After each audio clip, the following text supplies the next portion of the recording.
Hello and welcome to the news on the hour, brought to you from the Anglican Cable Network Nigeria, ACNNTV. I am Rachel Egbun. The closer one is to God, the more one is dedicated to God. The farther one is away from God, the more dangerous one is treading and can be harmed. And so Christians have been urged to dedicate or rededicate themselves to God. The primate of the Church of Nigeria, Anglican Communion, and Bishop of Abuja Diocese, His Grace the Most Reverend Dr. Nicholas D. Oko, made this known while speaking in an interview with ACNN News correspondent Nzubechi Frank in Abuja. 1 Corinthians 3, verse 10, and also 16 and 17, that we are the temple of the living God.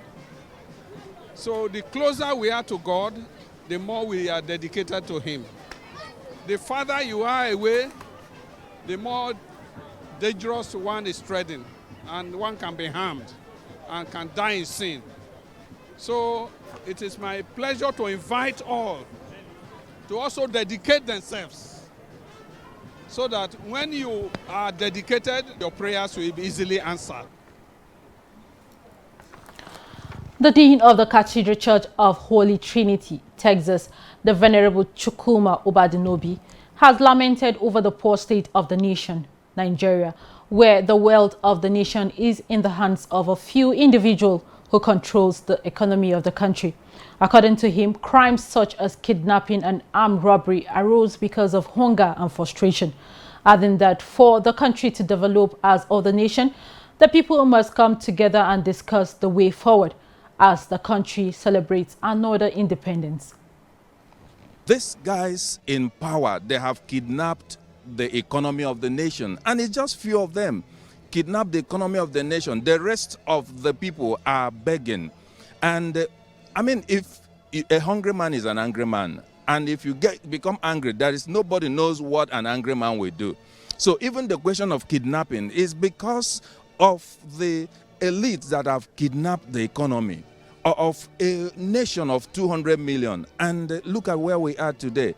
So it's important that it's not about unity is good, but we have to unite on a solid foundation. Nigeria need to come together and determine the terms of relationship. You know, there's no point saying we are one Nigeria. Nigeria is an indivisible country. Why some people are suffering? The cleric further called on Nigerian youths and Christians in the country to be fully involved in the politics of the nation. Don't trust any government to do anything for you. Be socially engaged, be economically engaged, be politically engaged. Don't just engage on Facebook, on WhatsApp, on Instagram, and all those things. And when it comes to deciding who governs you, you chicken out. Be engaged. Nobody will give you power by, by all, your engagement on social network. You have to fight for it. If you want progress in this nation, you have to be politically engaged. You have to, especially Christians, be politically engaged. Former Vice President Atiku Abubakar has lamented the slow pace of development in the country. 59 years after the attainment of political independence, Atiku, who decried Nigeria's democratic experiment in a statement issued to mark the nation's 59th independence anniversary, said Nigerians' founding fathers will be disappointed at how bad things have turned, despite the end of military rule in 1999. The ex-vice president also lamented on what he called the persecution of judges, even as he blamed political leaders for the depth of poverty in the land. Despite the pains he pointed out, Atiku urged Nigerians to be hopeful, saying the glorious days of your world return if they continue to believe in the possibility of a greater Nigeria, and also lauded some Nigerians for daring to be different in their efforts at making a positive difference. The convener of Revolution Now, Mr. Omoyele Shori, and his co-defendant, Mr. Olawale Bakari, has pleaded not guilty to charges filed against them by the federal government.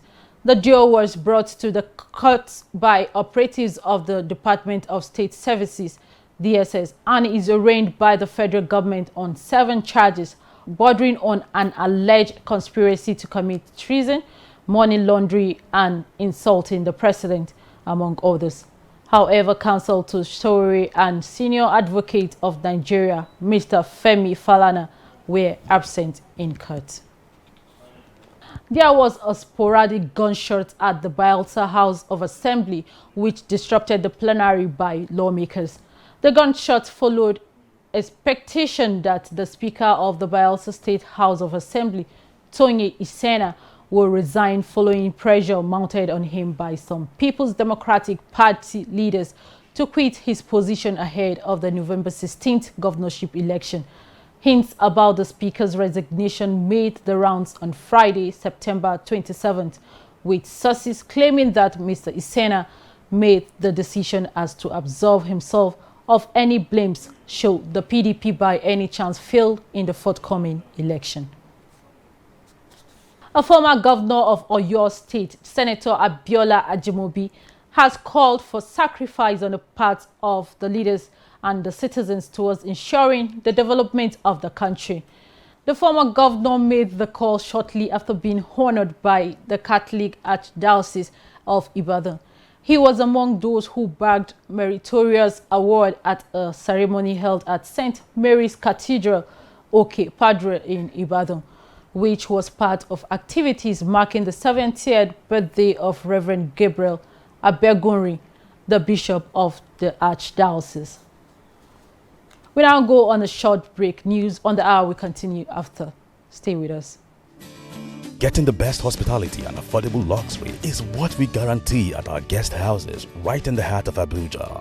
Decent guest houses that offer surpassing services such as 24-hour room service, constant power supply, decent non-smoking environment, parking lot, laundry service, multi-purpose hall, mini-mart, restaurant services, spacious room at affordable rate.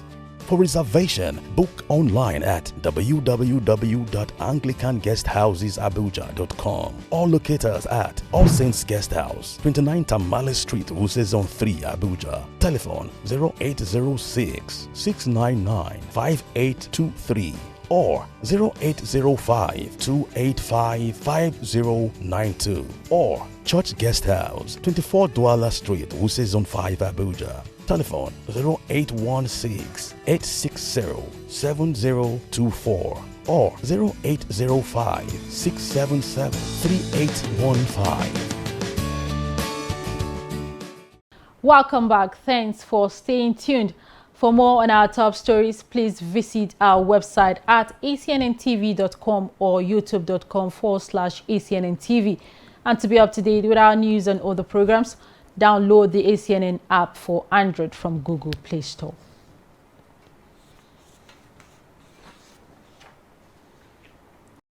And now to the international scene. The Bishop of the Diocese of Meru, Church of Kenyan Anglican Communion, has elected Provincial Dean of the Anglican Church of Kenya. The election happened at the biennial meeting of the Kenyan Synod held in All Saints Cathedral in Nairobi. The Synod elected the Right Reverend Charles Mwendwa in succession to the Right Reverend Joseph Wasonga. Bishop Wasonga retired on 1st September 2019, creating a vacancy for the number 2 spot in the church.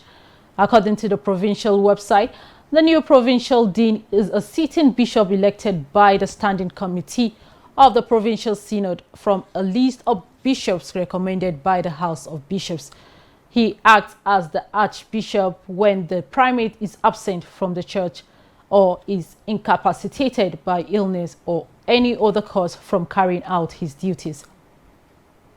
Saudi Arabian Crown Prince Mohammed bin Salman has warned that oil prices could rise steeply if the world does not act to deter Iran.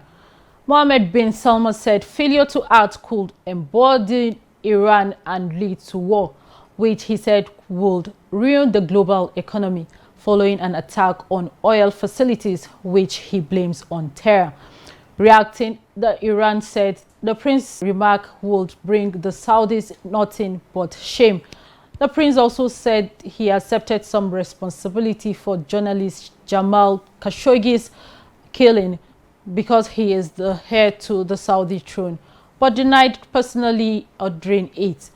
It will be recalled that Mr. Khashoggi was killed in Saudi Arabia's consulate in Turkey on 2nd October 2018. And now to sports stories. The Bayelsa Police Command has confirmed the release of Mrs. Beauty Siasia, the 80-year-old mother of a former Super Eagle coach, Samson Siasia. It said that the Commissioner of Police, Mr. Uche Anozia, had visited Mrs. Siasia at her residence at Odoni Community, Sagbama Local Government Area to debrief her.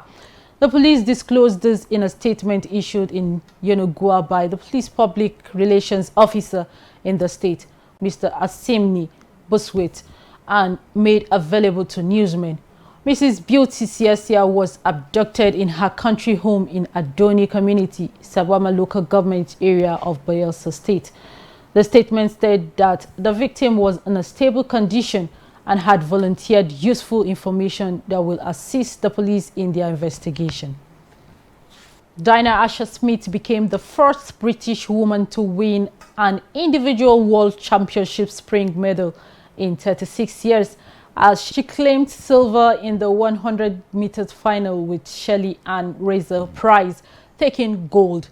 It is the 23-year-old's first 100-meter global medal outdoors, with the 200-meter to follow, where she is a strong contender for gold.